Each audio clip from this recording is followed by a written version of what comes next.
थेट जाऊयात आमचे प्रतिनिधी वैभव परब आपल्यासोबत. वैभव, शकतो आपण आतमध्ये येण्यासाठी इकडे आता कार्यकर्ते आहेत ते आपल्या बळाचा वापर करत आहेत, परंतु इकडे पोलीस मात्र आतमध्ये जाऊ देत नाहीयेत. महादेव देवळे माजी महापौर, एका महापौराला एका नेत्याला पक्षाच्या अशा प्रकारची वागणूक इकडे मिळते. आपण बातचीत करून घेऊया. का तुम्हाला बाहेर काय ठेवण्यात आलंय? पास देतो तुमचा, बाहेर काय ठेवण्यात आलं? माझ्याकडे पास असून मला सोडत नाही. दुर्दैव म्हणाले नाही सोडत आहे.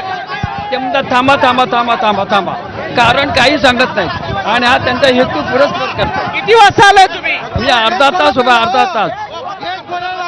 अर्धा तास उभा आहे. गेट का नाही खोलत आहे? जागा नाहीये, सरकारी माणसं नाही का? किती वाजता आलाय तुम्ही? किती वाजता? तुम्ही दोन्हीकडे दिलंय का? तर राज ठाकरे यांच्या निवासस्थानाच्या इथली दृश्य आपण बघतोय. राज ठाकरे हे वरळी डोमच्या दिशेनं आता निघालेले आहेत. राज ठाकरे हे शिवतीर्थावरून आता वरळी डोमच्या दिशेनं निघालेत. अगदी काही वेळामध्ये ते या सभेच्या ठिकाणी पोहोचतील.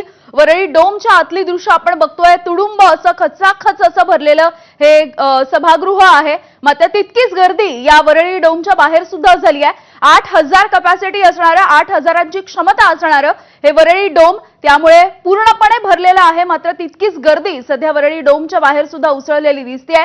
शिवसेनेचे, मनसेचे कार्यकर्ते असतील, त्यासोबतच सर्वसामान्य मराठी माणूस असेल, हे सगळे सध्या प्रतीक्षा करतायत की आपल्याला सुद्धा या वरळी डोम मध्ये जाता यावं, आतमध्ये शिरता यावं आणि हा कार्यक्रम आपल्याला अनुभवता यावा.